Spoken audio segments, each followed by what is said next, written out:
Yo, welcome into the CB and Poff show. We're finally back here on MaxPreps.com. It's podcast season. It's high school football season. What's good, baby? You know we've been waiting for this. Yeah. A long summer. Mm-hmm. We've been waiting to get back on the mics. Got a nice little new setup here. We do. Got an exciting season ahead of us. We do. And you know who else is excited? St. John Bosco's head coach, Jason Negro, not because he's jumped on our podcast as our first guest, but because he's got a big one. He's traveling across the country to the state of Florida to take on Florida Power St. Thomas Aquinas. Before we get into the game, Coach, first I got to ask you, how's Florida treating you, man? You know what? Honestly, it's been great so far. You know, we left on a red eye on Monday night after a really good practice and a day of school, and got into South Florida in the morning, and then kind of hit the road, you know, kind of running. At breakfast at the hotel, and now, you know, we went to practice, and everything seems to be running smooth. Our kids have adapted to the time change and to the weather, and we're ready to go. And Coach, too, I got to start with Real Mitchell, man. He was so impressive last year, week in and week out as a junior. What was the offseason like, and what do you kind of expect from him for his senior season this year? Obviously, we expect some really big things out of Real. He had a great year last year, kind of burst upon the scene, progressively got better as the season went on. And, you know, I think that progression and that development is just going to continue through his senior year.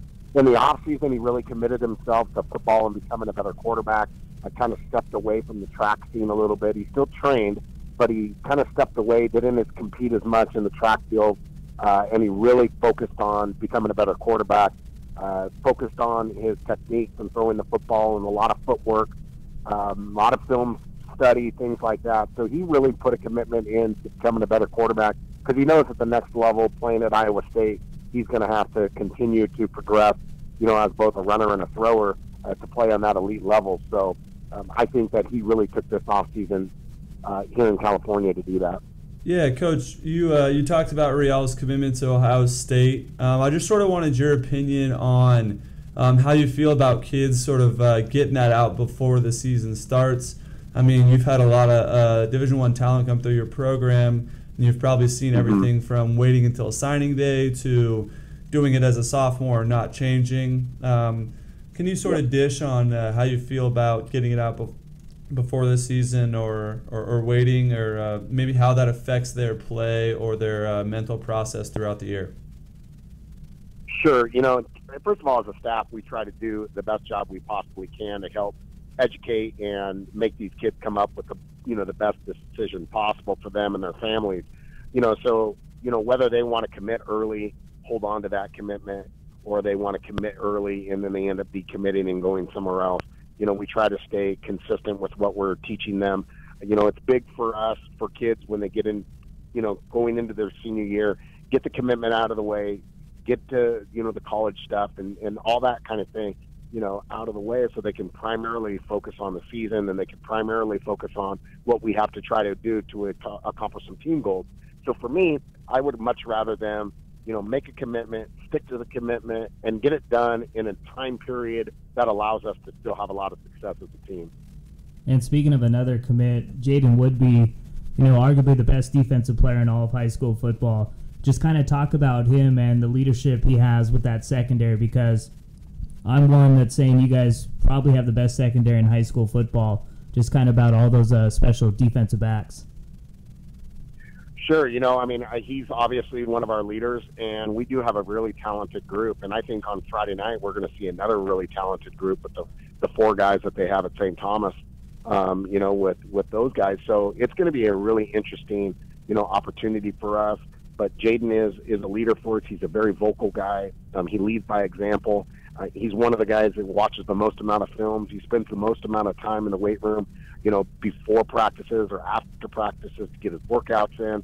You know, he's one of those guys that you can just look to and as an example for the rest of the kids in your program to say, look, here's what he's been able to accomplish and here's what he has done to go achieve those things. And so for that, I'm very proud. But he's not the only one. Stephen Blaylock is another guy in the secondary that's committed to UCLA, and he's, you know, I think equally talented. And those guys feed off of each other and they make each other better. Chris Steele, LaBelle Price, Jake Bailey, Paul Edwards, all those guys that play for us in the secondary. Eli Daroon is another one. It's a really, really good group. We're talented and we're deep. And then the best part about it is the guys are really good teammates, and they all are pushing for each other to get better. And, that's one of the things that has provided us with a lot of success over the years, is these guys kind of mentor and get each one of them ready week in and week out. Yeah, Coach, every year, obviously we release our preseason rankings, and there's always someone's going to be mad every single year, Coach. We really here believe, my guy Zack believes in the talent that's in SoCal. Not only this year, but every single year. Yeah, it's the most talented area, I believe. We just sort of wanted to talk to you, obviously in one of the biggest programs down there. Can you the talent's unbelievable for people who might not get it, I guess, or understand how much talent is not only in your league, but in Southern California as a whole. I guess just enlighten them, Coach. Talk to them a little bit about, you don't have an easy game on your schedule. No, and we certainly, relish that opportunity, and we embrace the challenge of that. And that's one of the things that we made a commitment to 7 years ago when I got to Bosco, was the fact that, look, we want to become nationally relevant because we feel that we have the talent pool, in the greater Los Angeles, southern Los Angeles area, that we're going to be able to do it. You mentioned the fact that there's a lot of talent in California, and that's incredibly accurate. We have so much talent. There's so many really good football teams and really good football programs, and I think that also means that there's a lot of good football coaches. There's so much talent in our area. There's so many kids that want to come to programs like ours to be able to, compete at the level at which we're competing. There's not too many schools in the country that are able to fly, 3,000 miles and stay 5 nights at a hotel room twice during the year, let alone once, but yet we're doing it twice. We're playing St. Thomas, and we're going to play St. John's in D.C. in a few weeks. So we're having that opportunity. Now, a couple things allow us to do that. One of them is our administration in school is great. Number two, we got a lot of talent, and that allows us to be able to bring these kids, across, the country to be able to do that. But in terms of the schedule and the amount of talent and the amount of quality football players and the commitment that these young kids make to becoming better football players, I think California, not only may stand alone, but it's at least up there with some of the elite states in this country. And Coach, you guys obviously are playing St. Thomas Aquinas, a top 5 team, but you're going to be on national TV. What's it like for you as a coach to kind of make sure your kids don't get a little too hyped up and a little too crazy and kind of control those emotions?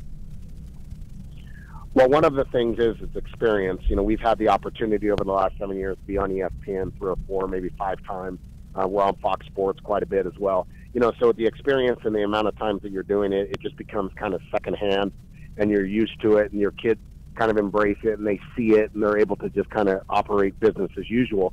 But we definitely talk about it. We talk about, look, we're a college preparatory high school, and our goal is to try to prepare them for the next level, which is college, where it's going to be even more, they're going to be more exposed to opportunities like this and being on TV every single week, especially if you're like a guy that goes to UCLA or a guy that goes to SC or Notre Dame or Ohio State. Like, we have guys that are playing at those universities at this time. So, we try to tell them about it. We try to prepare them the best that we can. We walk with them through this journey, and we just make sure that they understand what the important things are and how they're supposed to conduct themselves and handle themselves. And we understand that it's a great responsibility that we all carry to represent our school in the state of California the best way we can. And we feel that we're doing a pretty good job of that. And as long as we can continue to produce and play really good football teams across the country and have success against them, we think we're going to be able to do that for years to come. Yeah, Coach. And I don't know if you noticed, usually coaches are good at avoiding these things, but Aquinas quarterback got a little happy on Twitter and maybe said a couple of things. What's that like for you as a coach, though, to kind of talk to your guys and say, hey, just wait till we get on the field and not to jump on social media, because we know every kid nowadays has Instagram, Twitter, you name it, they got it. Yeah, it's pretty funny. We all saw it. There's no surprise about that. It was in a video type thing. And you know what? The young guy's excited, and he's happy about his program, and he likes where they're at, and that's the way he should be. I think our kids have handled it pretty well. I haven't seen many responses to the comments, and honestly, I don't think the kid really said anything wrong. He just believes strongly in his program and his team, and that if they were to execute at a high level, that the game shouldn't be close. And, well, if that's what they believe, then, that's something that, we're going to have to come and we're going to have to bring our A game. We understand that. But in terms of motivational or locker room material or anything like that, that's not something we're going to draw on to try to get our kids ready. I mean, if our kids, aren't excited to be able to be in Florida, to be able to play on St. Thomas Aquinas, and all the rich tradition that those kids are a part of at that school, then we haven't done our job as coaches. We certainly don't need, a player from another team to try to incite motivation out of our kids. And I think our guys understand that. They all know. But guys are young, and sometimes these kids say things that they don't necessarily mean, or it doesn't come out the right way. But I certainly wouldn't, give that young man a hard time for being excited about his team and his program. Yeah. And, Coach, I know you're busy, man. I know you're ready for another practice, but we gotta get a prediction, man. What's going to be the final score Friday? You got to give us one. Come on, Coach. You know what? We've talked about it as a staff. If you go, as long as neither team just self-destructs, we think it's going to be a really good football game. It's going to be a flip-flop. I mean, I think we're 4th and they're 5th in your poll. So we're accurately, I think, ranked right there, with them. And I don't know. I think they have a slight advantage because of us traveling and them being able to be in this environment all the time. It's a little bit different from us. I mean, not the heat, but the humidity is a little different for us. So we're going to have to make some adjustments to that. We're going to have to play deeper into our roster to be able to be successful. But, I don't know. We've done a real good job playing out-of-state games, and I don't think that that's going to change this week. Our kids are highly prepared. They're highly motivated. They're excited about it. We're really talented, and so are they. So, I just hope it's a close game. I hope we put on a good show, and we make ESPN proud. But in terms of a prediction, if you want to score, I don't know. We win 25-24 in overtime. I love it. I thought he was gonna give us that coach answer where it's like, if we play our game, we're gonna win. On the field. Yeah. Hey, Coach, real quick, last thing before we get you out of here. I know you're really busy. And I'm trying to provide motivation. I think Coach Elliott would feel the same way about his squad. Yeah, definitely. All right, Coach, real quick before we get you out of here. We've seen a lot of stuff with high school football participation, and it's sort of gone down. I think that's sort of been a headline this offseason. We saw, I'm sure you saw too, Long Beach Poly had to sort of merge their freshman and JV program for lack of participation, and a couple other programs around the country. I just wanted to hear from you on that. And I mean, I know here we believe strongly in participating in high school sports, all of them, and I think maybe we're a little biased to football and what it can deliver to the kids, but you're a coach of a top-tier program, and wanted you to touch on that. Well, I mean, just, immediately within my program, we actually have the opposite effect of what is happening across the country, apparently, with the participation numbers. We're as strong and as thriving as much as we ever have in our school. We have 80-something, freshmen in our program, and I have between sophomores and seniors about 128 kids. So we're over 200 kids, and that's about 26, 27% of our school population.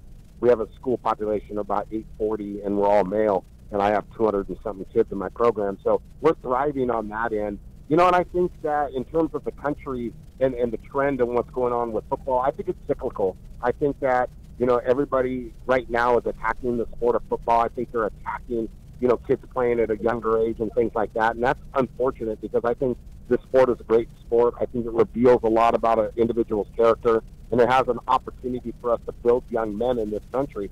And for the people that are attacking it because of the safety issues and things like that, I think just make ignorant statements. There really isn't a ton of studies out there on CTE, not only of football players, but of people that have not even played football. I think all of us, and as older people get older, they experience some sort of CTE. And I'm I'm not a doctor or anything like that, but just I think common sense leads you to believe that there's not enough studies done yet, on whether it be a football player, a female soccer player, or a baseball player, or even just a person who didn't participate in sports and how much CTE they have as they progress in age. So until we know, we just have to continue to grow our sport the best way possible and make it safer through equipment and techniques and things like that. And I think us as coaches are really committed to that. And I think the organizers of football are doing that as well. So I think you're going to see the participation numbers increase as we continue to make our game safer for these young men. Yeah, I mean, Coach, you couldn't have said that any better. I think CTE is so young in advancements where it's almost unfair to make predictions when you don't know the exact answer just yet. Well, Coach, without question. I mean, we're making a bunch of these statements, and we don't even know. I mean, I don't even know how much. I would like to see some CTE studies on non-football players at the age 55, at the age 75, at the age 85. I guarantee you there are people are suffering from this particular, brain defect or brain, aging, whatever you want to say, with people that didn't even play in contact sports. So until we have all the information and until they do enough studies, I think it's just a little irresponsible to make claims about our sport and how it could be detrimental to our kids. Riding skateboards is detrimental, but I mean, they're not stopping skateboards. Surfing in the ocean, there are sharks out there that are gnawing on people, but we're not preventing people from surfing. So I think that anything that we do, we just have to do the best job possible trying to keep our young men safe.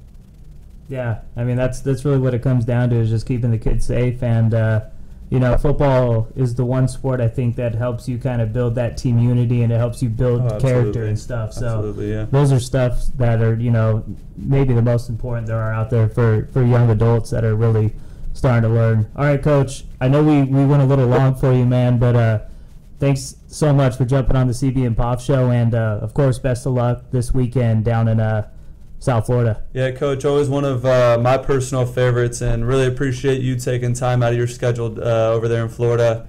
Best of luck this season as you guys move forward.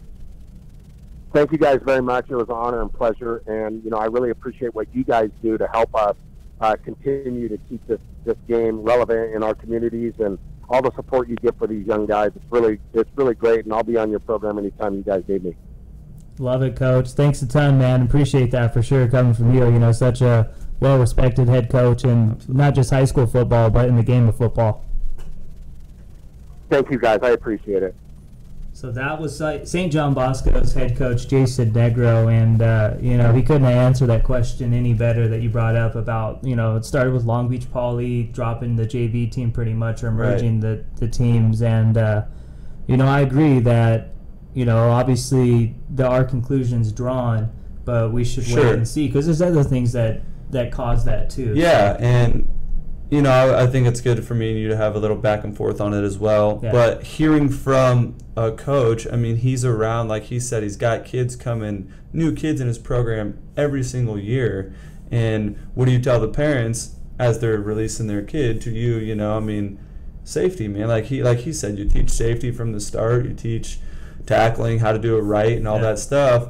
But I also think he made a very good point when he said there's a lot of unknowns still, and we're making assumptions and judgments and stuff off of imperfect science, essentially. Yeah. And when I tried that in school, I wouldn't pass. So I'm just saying. But we'll talk about later on in the year. This will be a conversation. Yeah, absolutely. For sure, going to get brought up.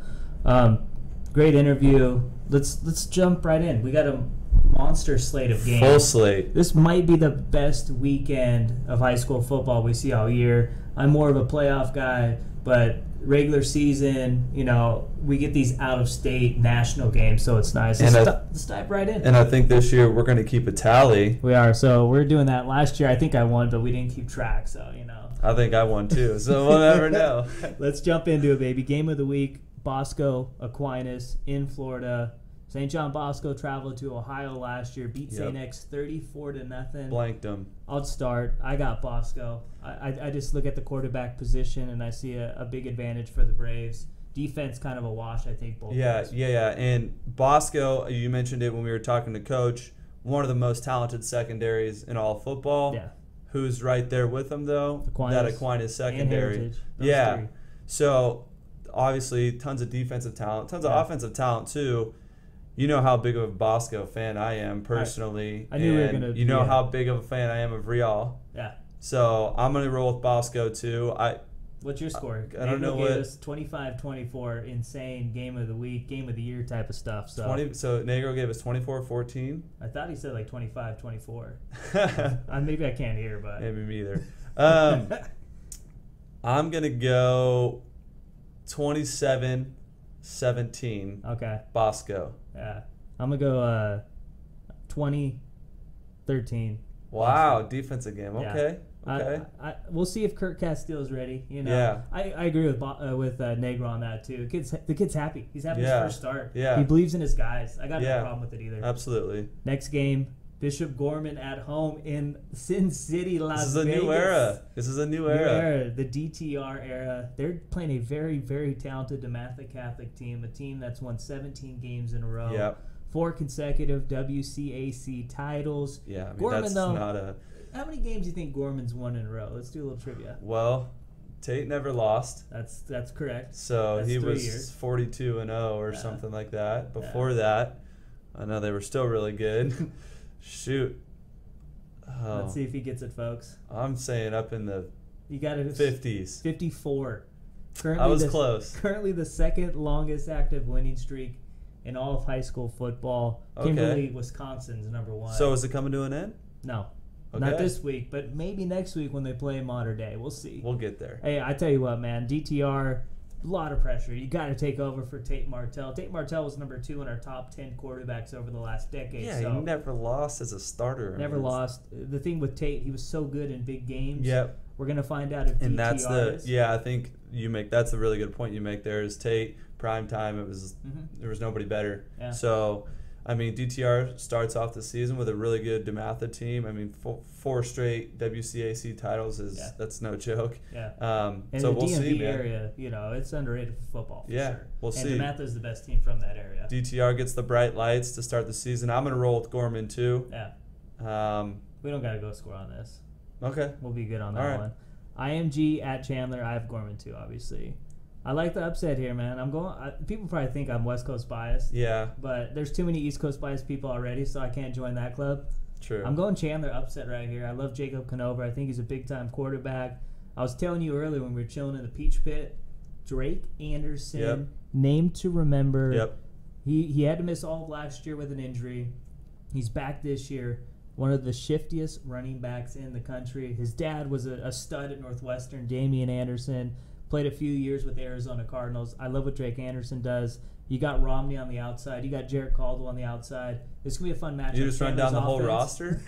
Chandler's offense versus IMG's defense. That's going to be big. But the big question mark I have with IMG is Arthur Sikowski at quarterback. Yep. Listen, no disrespect to Sikowski, but Kellen Mond was huge for IMG last year. So I got to see if he can do it first before I start praising. Yeah, and I think there's no understating. We've always talked about what Kellen Mond meant to the IMG squad last year. And I'm a big fan of Arizona teams. I think I don't think they get enough credit for the talent that they churn out and how many good teams they produce each year. That being said, this is going to be our first split. I'm going to roll with IMG. So this is basically me taking Conor McGregor and you taking Floyd Mayweather. This is what this is. I guess you could say. Same night. Same night. Wow. Yeah. Close time too. It is. I'm gonna go with IMG. I mean, they're loaded. Yeah, they're it's the Xavier talent. Thomas, but let's get it for the people so you guys know that Chandler's legit. They're legit. Won the 6A state title last year. Beat a very good Mountain Point team in that game. And this is a 3 versus 14 matchup. IMG's 3, Chandler's 14. But IMG's got to travel over the West Coast. It's in Chandler's backyard, so it's gonna be a good one. Hoover at Grayson. Hoover probably top 40-esque. Okay. Grayson's #6, so I think you know who I'm picking. Yeah, you're gonna roll with. I mean, your school, you ranked them 6, so they lost Chase Bryce, Jamias Williams, D'Angelo Gibbs. Yeah. They still got Owen Papo at linebacker. You know we about that Owen Papo kid, man. He's arguably the best defensive player in the country, regardless of class. Junior, right? Yeah, only a junior. They reloaded on offense. They got a ton of talented guys. So, they got a new head coach too, but I think Grayson's going to be fine this year. I like Grayson by about 10 points, so I'll say that. I've been a Hoover fan, okay, since the Two-A-Days show, okay? However, that was with the old coach too. That was with old profs or Yeah. profs. Yeah, man, he's come some way. Anyways, moving on. He's done good at Colquitt though. Yeah, he turned that program around for sure. A couple of state titles. I mean, the Grayson's #6. You ran off the talent. They reloaded, and every single year that defense is going to hit you in the mouth. Yeah. So I'm rolling with Grayson as well. All right, so we've had 3 of the same picks, 1 opposite. East at Bingham, man. This is one. You've been waiting for this one. You know, You've this been is waiting the for this underrated game of the week right here. Is everyone's looking at those other primetime matchups, Sure. but there's state bragging rights on the line here. You got East. Absolutely. They've won 24 straight. They won back-to-back 4A state titles. Bingham, on the other hand, they've won a 5A state title last year. I believe they won 3 of 4. Absolutely. Utah's like, all right, guys, let's start it. 6A class, let's go. East and Bingham both in it. We're gonna find out who's got who's the king of the hill. Yeah, this weekend. and state bragging rights is a good way to put it because I mean it's pretty much been. They've been chirping. Bingham, they've been the squad in Utah. Oh, no doubt. East though, last year they had the running back who was a stud, but like you said, it's more about that line, man. I mean that line is. Dude, that line's no joke. Listen, there's the two best offensive lines. I really can't pick one, but it's East and IMG Academy. So. And Roson's offensive line in 2013. Mama. But there goes that man. You know what? I'm rolling with East. I'm rolling with East. I am too. I'm taking East. So we keep copying each other's picks. All right, here we go. Cass Tech versus Pickerington Central. Michigan versus Ohio. This game is actually going down. What's today? Today's Wednesday, so it goes down tomorrow. Okay. Thursday, games at Toledo Stadium, the Glass Bowl. So. Okay. Hey, listen, man. I love what Cass Tech is doing. You got Coach Wilcher there. This guy's one of the most underrated high school football coaches in the country. He's been there for a long, long time. Sure has. He's churned out some state titles, including last year. I think it's not commonly known, or people don't know because when they get to college, they don't. Cass Tech has churned out some ball players, dude. Some ball players. And they do it every single year. Donovan Peoples-Jones is going to be the next one. And the running back at Ohio State. Yeah, Weber. Stud. I mean, year in, year out, they churn him out. That rhymed. That wasn't intentional. CB. Let's go. Cass Tech. Yeah, I mean, I have Cass Tech ranked. Pickerington Central, I believe they're the second best team in Ohio. I think St. X might be a little better. Okay. St. X beat them in the state title game last year. St. X got some weird year for St. X, but... Yeah, at the end, man. Lost 5 games, still won the ship. Yeah, I got Cass Tech too, though. They're loaded, man. They are a very talented bunch, and so we're picking the same games. This ain't fun, man. The same teams. Trinity at Warren Central, the best team from Kentucky against one of the best teams from Indiana. Warren Central's got my guy, number 4, David Bell, stud wide receiver. D-Bell. You know what he did last week in the season opener? He went off, I'm assuming. 8 catches. $181. $181. And 2 scores. Hey, you just from those numbers, you got to tell me no more. I'm going Warren Central. All right. Throw it up. Let him make the play. Jaden George, son of Jeff George, brother of Jeff George Jr., hurt his back, I believe, last week. Still kind of a question mark for Friday night. Mr. Tate came in last week, played some quarterback. He's a receiver for him. So he'll get the nod at the quarterback position if George can't go. I like Trinity in the upset here, though. Trinity's the first team out of the top 25, but hey, they got my guy Steven Herron Jr. running the D-line, Michigan commit. He's really disruptive. I love the defense there. I'm going Trinity on the road. So we got 2 different picks now. Okay. 3 more. I'll run through them real quick. One of the best teams from Florida, American Heritage, the defending 5A state champs. They're going to Virginia to take on Bishop Sullivan Catholic. This game might have as many D1 players than any other game this weekend. Yeah, Heritage, man, there's so much talent on that roster. I mean, they have 2 of the top 3 corners in the 2018 class. P. Certain, man. Yeah, the second is a stud. Yeah. And you know who else is on the other side? Tyson Campbell, a 5-star corner. Yeah. So you got to go against the number 1 and number 3 corner in the entire country. Nope. Heritage. Heritage. Yeah, I like Heritage, man, but I tell you what, Bishop Sullivan's nice. Yeah, you've been talking about Sullivan. Taraja Mitchell, Ohio State commit, number 2 inside linebacker on 24/7 Sports, stud. They got a couple of corners that are good, and then Tyler Dessou at quarterback. So they gave IMG a game last year. Yeah. Fell short. But, I moved American Heritage up in the rankings for a reason. I love them. So. And you've been saying Sullivan's one of those teams that people should probably familiarize themselves. They're the next IMG. Yeah. So. They're building, man. Keep them on the radar. Yeah, so we'll go. I got Heritage too. Well, I think these next two games we might go different. Saguaro at Liberty, Arizona versus Nevada. Two very good quarterbacks in this one. You got Max Massingale for Saguaro, and then for Liberty, you got Kenyon Oblad. So he actually threw for more yards than Tate Martell did last year. He led the state of Nevada. Okay. Tate Martell was only our player of the year, Gatorade player of the year, everything, you name it. It's in Nevada. You're a Nevada guy. Last year we talked about that Liberty squad too. So last year we talked about that Liberty squad, and I mean they rolled into Texas and beat Austin Westlake. Let's just cut it here. I'm going Liberty. Yeah. I'm going with my Nevada squad. I'm going Saguaro. Okay. You know, this team's trying to do something no other Arizona team has ever done, and that's win 5 straight state titles. So got a good chance. This my quarterback's a baller. This is a toss-up though, but I'm going Saguaro here on the road. Okay. Last game, Gardena Serra at Narbonne. SoCal Clash. These are two of the top 10 teams in my opinion from Southern California. Yep. Sarah, you know, I love Sarah because they send all their guys to USC. That's true. Narbonne, too. Speaking of USC, they got a Mike linebacker, Raymond Scott, USC commit. Stud, Jalen Chapman at quarterback. Dude is so underrated. Man, you just rattle off names. I need to, man. I'm the football editor. Going out of style, man. I got to know some guys, right? You saw one guy, though, Mr. Addison, Brian Addison. Yep. One hand. How you doing? Touchdown. It's my Sarah. Hey, Brian, go to SC too. So I'm going Sarah. Ah, man. You know what? I do. I'm starting to do these picks for the top 10 games of the week with prepsforce.com, and I kind of want to do the same picks I had. So I think I took Narbonne. So okay. I'll roll Narbonne. I love Jalen. I was gonna say you can't cover both bases. That's not fair. I know. Stick with it. I'm not one of those guys. All right, last prediction. The notorious Conor McGregor. Oh gosh! Of course you were gonna bring this Floyd up. Money Mayweather. Who's CB got?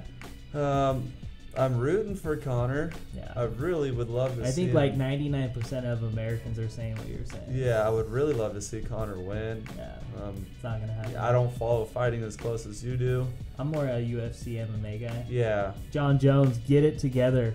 But I mean, if I'm going for straight, like trying to be right, I think it's gonna be Floyd. I don't know how you beat someone like that in his own ring. But Conor, if you can hear me, let's go. This is my baby back home. Yeah, my boy back home. I'm going Conor. Let's go. All right, it was fun, man. This is the first show. Obviously, thanks to Coach Negro. Absolutely. What he's done with St. John Bosco is pretty impressive. He's turned them into arguably the best high school football program over the last decade. He's done a phenomenal job. Sure. Even better person too. So sure. Hey, and for everybody who tunes in, if you guys want to hear us talk about a topic or you want something covered, hit us up on social. We'll bring it on the show. Just make sure it's appropriate, and we'll dish on it, man. We love to everybody who tunes in. Really appreciate you guys. And let us know which guests you want us to bring in. Absolutely. On too. So maybe we'll be able to do that for you. For Chris Brown, I'm Zack Poff here on the CB and Poff show here on MaxPreps.com.